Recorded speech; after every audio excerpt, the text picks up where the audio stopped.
یہ ریکارڈنگ سنو کہانی میری زبانی کے لیے کی جا رہی ہے۔ کتاب اپنا اپنا حصہ سے چنی گئی اس کہانی کا نام ہے پاکستان کا سپوت، جس کے مصنف ہے سید نظر زیدی۔ یہ آزادی کہانیاں کے سلسلے کی چوتھی کہانی ہے اور میں ہوں قصہ گو سائرہ اپل۔ بوڑھی خاتون باندھ سے بنے ہوئے پلنگ پر تکیے کے سہارے بڑی شان سے بیٹھی ہوئی تھیں۔ قریب کرسی پر اس کا بیٹا آصف علی بیٹھا تھا اور سامنے صحن میں آصف علی کے بچے کھلونوں سے کھیل رہے تھے۔ اس کچے گھر کی ہر چیز بہت پیاری اور پرسکون لگ رہی تھی، مگر آصف علی کے چہرے پر اداسی چھائی ہوئی تھی۔ اس اداسی کی وجہ اس کے چچا کی اچانک موت تھی۔ بوڑھی خاتون کچھ دیر تک اسے دیکھتی رہی اور پھر بڑے پیار بھرے انداز میں بولی، بیٹا، تمہارے چچا کی بربادی کا ہمیں بھی بہت رنج ہے، لیکن کیا کیا جا سکتا ہے؟ یہ ان کے اپنے کاموں کا ہی نتیجہ ہے۔ انہوں نے جیسا بیج بویا ویسی ہی فصل تیار ہوئی۔ یہ کیا کہہ رہی ہیں امی جان آپ؟ آصف علی نے چونک کر پوچھا۔ ان کی تو ملک بھر میں بہت عزت تھی، بہت بڑی جائیداد کے مالک تھے۔ میرے نزدیک تو ان کی زندگی بہت شاندار تھی۔ میں اکثر سوچا کرتا تھا کہ کاش ابا جان نے بھی ان کی طرح محنت کی ہوتی، کاش ہمارے پاس بھی اتنی دولت ہوتی۔ اس کی وجہ یہ ہے بیٹے کہ تم اصلی عزت اور نقلی عزت کے فرق کو نہیں سمجھ رہے۔ اللہ انہیں معاف کرے، انہوں نے تو روپیہ پیسہ کو خدا سمجھ لیا تھا اور اس کے حصول کے لیے پرلے درجے کے لالچی اور بے رحم بن گئے تھے۔ بہرحال جو بھی ہوا، جو بندہ اس دنیا سے چلا جائے اس کے اچھے برے کاموں پر بحث نہیں کرنی چاہیے۔ میں نے چند باتیں اس لیے کہہ دیں کہ تم اچھائی اور برائی کا فرق سمجھو۔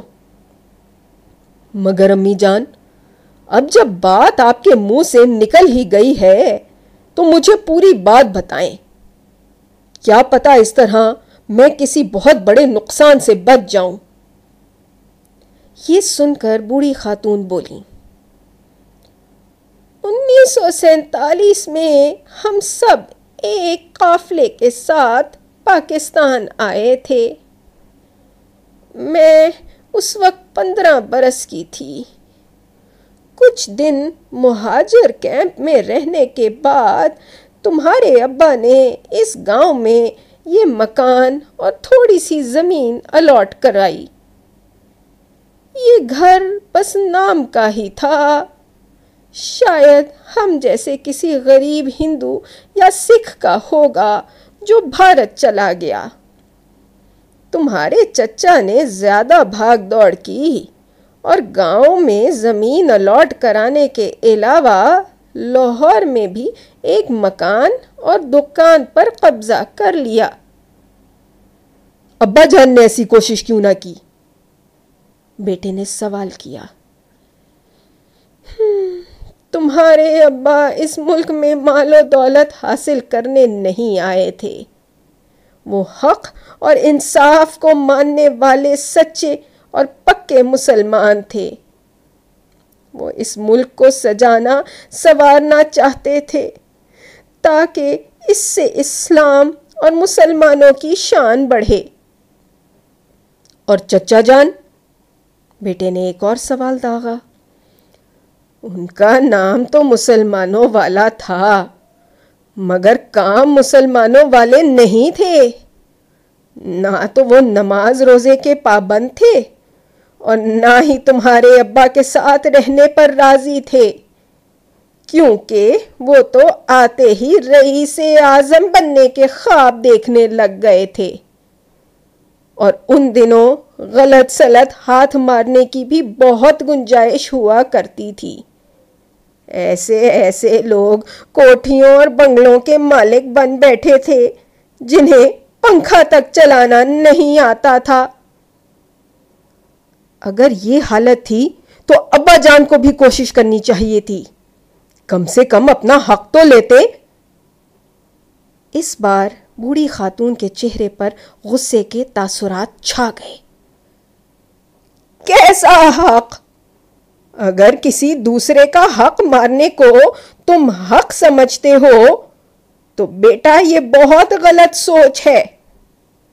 تم شاید اس جذبے کو بھول رہے ہو جس کی بنیاد پر یہ ملک بنایا گیا تھا۔ اس زمانے میں جس کے دل میں رائی کے دانے کے برابر بھی ایمان تھا، وہ یہ سوچ کر اس ملک میں آیا تھا کہ اس ملک کو امن کا گہوارہ بنا کے اسلامی نمونہ بنائیں گے، مگر جن کے دل ایمان سے خالی تھے وہ لوٹ کھسوٹ میں لگ گئے، اور انہی لوگوں کی وجہ سے آج ہمارا ملک معاشی بحران کا شکار ہے۔ تمہارے چچا نے بھی دولت تو لوٹ لی، مگر دیکھو آج ان کا ایک بیٹا ناکارہ ہے اور ایک کو غبن کے جرم میں جیل ہو گئی۔ یہی غم ان کی جان لے بیٹھا۔ برا کرنے والوں کے لیے آخرت میں تو سزا ہے ہی، مگر وہ اس دنیا میں بھی اپنی سزا کاٹ کر ہی مرتے ہیں۔ لیکن امی جان، میں تو بس یہ کہنا چاہ رہا ہوں کہ ان کے ساتھ جو ہوا سو ہوا، لیکن ہم جیسے نیکی کا راستہ اپنانے والوں کے ہاتھ کیا آیا؟ آپ خود ہی دیکھ لیں، آج بھی اس 50 سالہ پرانے گھر میں بیٹھی ہیں، اور میں ابا جان کی ہی طرح ایک چھوٹے سے اسکول میں پڑھا رہا ہوں۔ آصف بیٹے، اس بار ماں کا لہجہ کافی غمگین تھا، مجھے حیرت ہو رہی ہے کہ تم یہ باتیں کر رہے ہو۔ یوں لگ رہا ہے جیسے تم بھی انہی لوگوں کی طرح ہو جو اس ملک کو لوٹنے میں لگے ہیں۔ تمہاری پیدائش پر میں نے یہ سوچا تھا کہ اس باغ میں جو کہ پاکستان ہے ایک نیا پودا اگا ہے جو اس ملک کی رونق اور شان بڑھائے گا، اور میں نے تمہاری پرورش بھی ایک نازک پودے کی طرح کی۔ تو امی جان، میں نے خدا کے فضل سے اس ملک کی شان ہی بڑھائی ہے، اس کی خدمت کی ہے۔ آپ یہ خیال کیوں کرتی ہیں کہ میں اسے لوٹنے والوں جیسا ہوں؟ جانتی ہوں، خاتون نے کھنکھار کے کہا، تم ایک ہونہار سپوت ہو، مگر جب انسان کے دماغ میں یہ بات آ جائے کہ اصل کامیابی دھوکہ دینے والوں کی ہے اور نیک لوگوں کے ہاتھ کچھ نہیں آتا، تو بندہ آخر گناہوں کے دلدل میں پھنس ہی جاتا ہے۔ یہ ملک ایک جہاز کی مانند ہے، یہ اسی صورت بہتر رہ سکتا ہے کہ اس میں سوار تمام لوگ اس کی دیکھ بھال کریں۔ اگر کوئی اس کی کیل نکال لے گا، کوئی تختہ اکھاڑ لے گا، تو یہ جہاز آہستہ آہستہ تباہ ہو جائے گا۔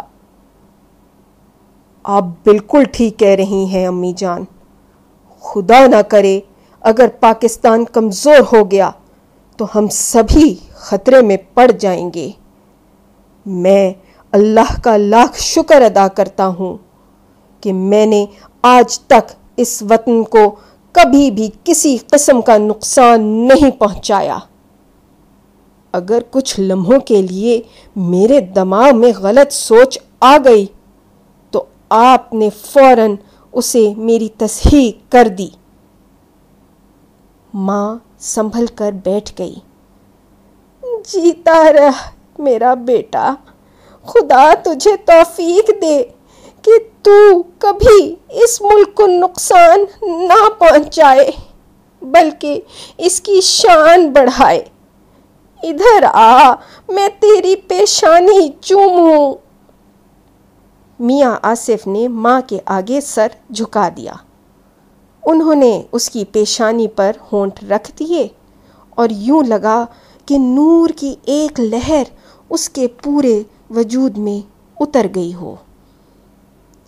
لہٰذا بچوں، اس وطن کو پروان چڑھانے میں ہمارے بزرگوں کی انتھک محنت اور قربانیاں شامل ہیں۔ ہمیں کوئی بھی ایسا کام زیب نہیں دیتا جس سے اس کی ساکھ کو نقصان پہنچے۔